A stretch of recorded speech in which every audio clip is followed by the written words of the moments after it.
سارے سائنسدان کہتے ہیں زمین گھومتی ہے. اعلیٰ حضرت نے اتنی موٹی کتاب لکھی ہے زمین ساکن ہے. فرماتے تھے ہم جیسے مرضی سائنسدان کہیں کہ آپ نے دلائل دی ہیں.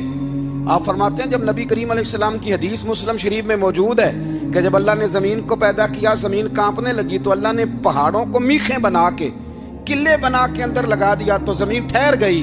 فرمانے لگے جب مصطفیٰ کریم نے کہہ دیا ٹھہر گئی ہے تو سارے سائنسدان بھی کہیں تو ہم ماننے کو تیار نہیں کہ گھومتی ہے. انہوں نے دلائل دیے.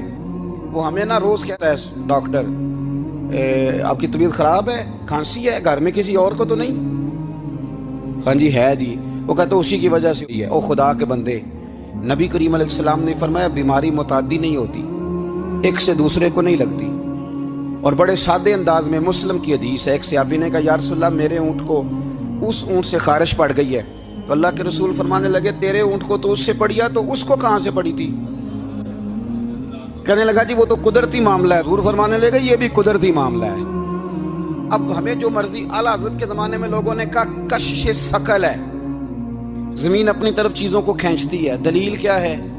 وہ کہنے لگے جی سیب گرتا ہے تو زمین پہ, آم گرتا ہے درخت سے تو زمین پہ, امرود گرتا ہے تو, انار گرتا ہے تو زمین میں کشش ہے, کھینچ لیتی ہے. اعلیٰ حضرت فرمانے لگے شاباش, سائنسدان جو کہیں گے ہم مانیں گے. فرمانے لگے زمین نے آدھا کلو کا سیب کھینچ لیا ہے, 1.5 پاؤ کا انار کھینچ لیا ہے, پر ہم نے غبارے میں 1.5 چھٹانگ ہوا بھر دیا, وہ تو زمین سے کھینچا نہیں گیا. یہ کس قسم کی کشش ثقل ہے؟ یہ ابھی 2 سال پہلے ڈاکٹر عبد القدیر خان کا مضمون چھپا تھا روزنامہ جنگ میں. وہ کہتا ہے مجھے وہ مولوی چاہیے تھا جس کے پاس قرآن حدیث بھی ہو اور سائنس کے علوم بھی ہوں. کہتا میں نے زمانے کے دروازے کھٹکھٹائے, پھر میں پہنچا بریلی کے امام کے پاس, اور کہتا ہے وہاں جا کے نہ میں ٹھہر گیا ہوں, اس لیے کہ مجھے قرآن و سنت کا نور بھی ملا ہے اور مجھے سائنس کے رموز بھی ملے ہیں.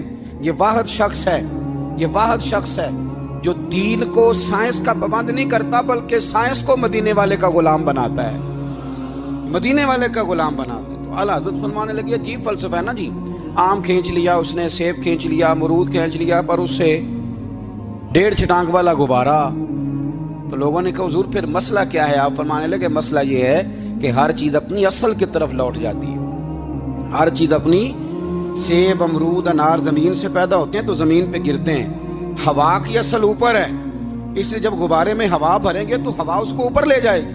ہاں جب اس سے ہوا نکل جائے گی تو پھر غبارہ جو جس کی اصل ہوتی ہے ادھر لوٹ جاتا ہے. انسان مٹی سے بنا ہے تو جاتا کہاں ہے؟ مٹی نہ تے مٹی رہنا ہی ایمی کا دی بلے بلے.